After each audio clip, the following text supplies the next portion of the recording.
Powder Mage 3-book series. Author Brian McClellan. Just plain awesome. Brandon Sanderson. Civil unrest cripples the citizens of Adro in the aftermath of the revolution that obliterated the monarchy. Now, Field Marshal Thomas and his lieutenants must confront the true cost of freedom in Book 1 of the Powder Mage trilogy. It's a bloody business overthrowing a king. Field Marshal Thomas' coup against his king sent corrupt aristocrats to the guillotine and brought bread to the starving. But it also provoked war with the Nine Nations, internal attacks by royalist fanatics, and the greedy to scramble for money and power by Thomas's supposed allies, the church, workers' unions, and mercenary forces. It's up to a few.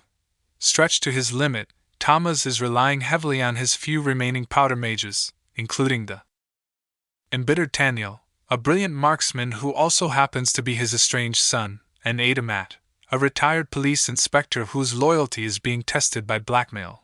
But when gods are involved.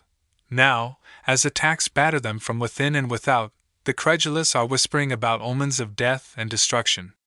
Just old peasant legends about the gods waking to walk the earth. No modern educated man believes that sort of thing. But they should. Winner of the David Gemmell Morningstar Award for Best Debut Fantasy.